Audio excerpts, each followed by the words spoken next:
नमस्कार मित्रांनो, स्वागत आहे आपल्या नवीन व्हिडिओमध्ये। तर आज महाशिवरात्रीनिमित्त लंगेवाडी इथे आपण जाणार आहे, कारण काही कार्यक्रम आहे महाशिवरात्रीनिमित्त। त्याच निमित्त आज आपण ब्लॉग करत आहे। तर व्हिडिओ आवडला तर नक्कीच लाईक सबस्क्राईब करा। धन्यवाद।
छोटासा सन्मान मंडळाच्या वतीने या ठिकाणी होत आहे।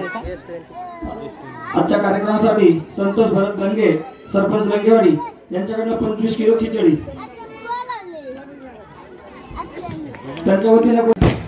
चला ज्ञानदेव माधू लंगे, चला आपला छोटासा सन्मान या ठिकाणी होत आहे।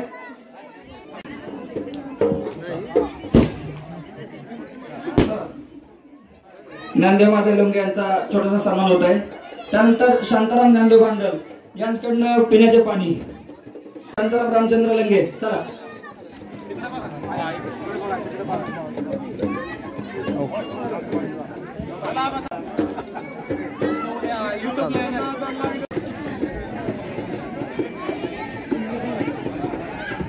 वाल्मिक बांधल सर, दामारी शाळेचे माजी प्राचार्य वाल्मिक दादा।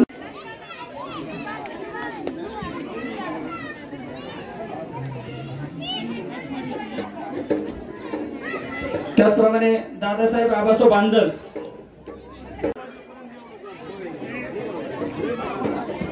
शरद वसंत लोखंडे यांचा सत्कार करतील सुरेश नारायण लंगे, चला।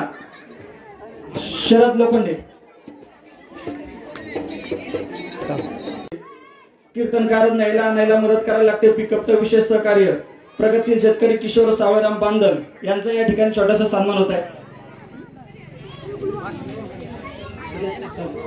किशोर सावळराम बांधल यांचा सत्कार करतील सुरेश नारायण लंगे।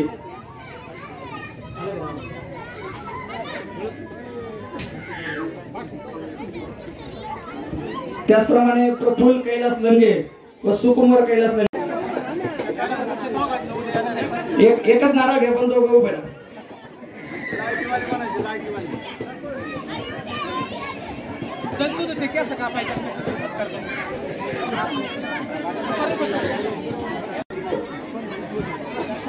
आजच्या कार्यक्रमाची शोभा वाढवण्यासाठी दत्तात्रय प्रभू लंगे चला आपण सत्कार करायचा आहे. सनई ताफा गुणाट करायचा आहे.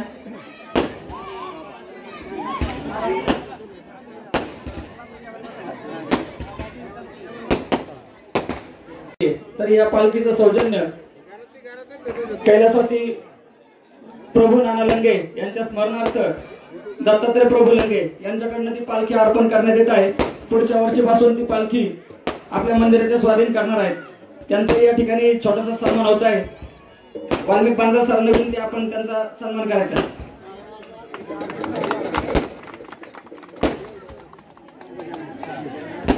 यानंतर सर्व ग्रामस्थांना विनंती आपण महाप्रसादासाठी बसून घ्यायचे. इकडे बघा.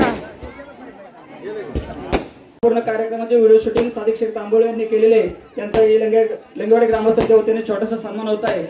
शिवशंभो सोसायटीचे चेअरमन विठ्ठल लंगे यांच्या वतीने त्यांचा सन्मान होत आहे. त्यांचा स्वीकार करायचा.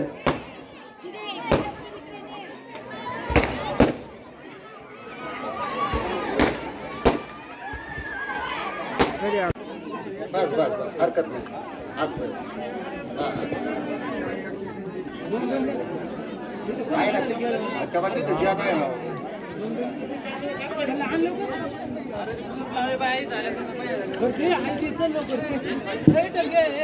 कार्यक्रमामध्ये हे जे तरुण मंडळ होतं सामाजिक आणि भावनिक कार्यक्रम आहे आणि या सामाजिक कार्यक्रमामध्ये कुठलीही गोष्ट एखादी बाजू त्यामध्ये कमी पडू शकते. आपण सगळ्यांनी समजून घेणं अपेक्षित आहे. किंवा नसेल जुन्या जाणत्या मंडळींना या गोष्टी माहिती असतील. आमच्यापर्यंतच्या लोकांना ह्या माहिती असतील. कालएकच्या मुलांना 20 वर्षापर्यंतच्या मुलांना कदापि या माहिती नसतील. परंतु त्याचा उल्लेख या ठिकाणी होणं अपेक्षित आहे. भाग असा आहे 10-5 वर्षाचा फरक पडू शकतो. परंतु ज्यावेळी सैनिक सेवेमध्ये मामा होते आणि सैनिक सेवा म्हणजे स्वातंत्र्य सेनानी म्हटलं तरी हरकत नाही.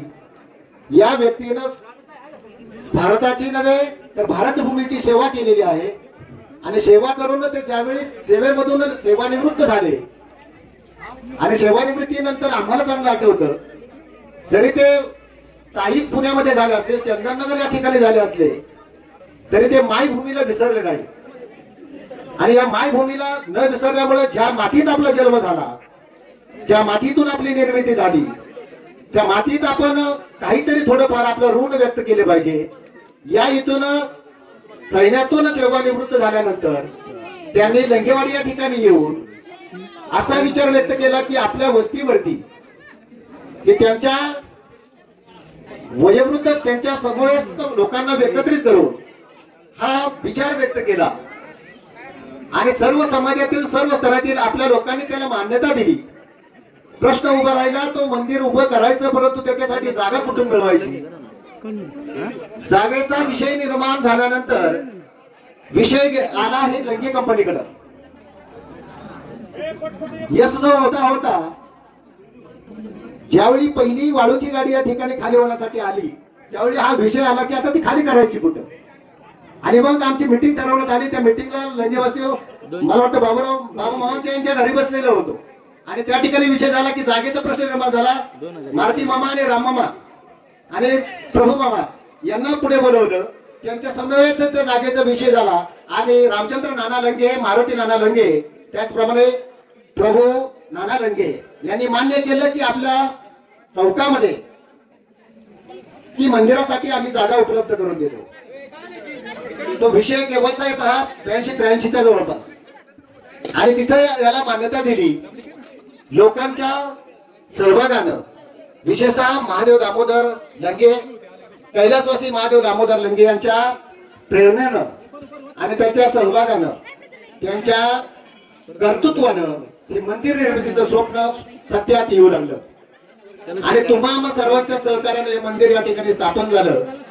मंदिर स्थापन होतानंतर ती जागा पवित्र होण्याचं जे कामकाज असतं ते सर्व करण्यात आलं. त्यात तिथून पुढे काही वर्गणीदार मंडळींनी ही वर्गणी जमा करून विशेषतः मंदिराच्या फाउंडेशनचं कामकाज रामचंद्र नामदेव बांधल यांनी सुरुवात करून दिली. पायाभरणी बांधकामाचं काम त्यांनी केलं.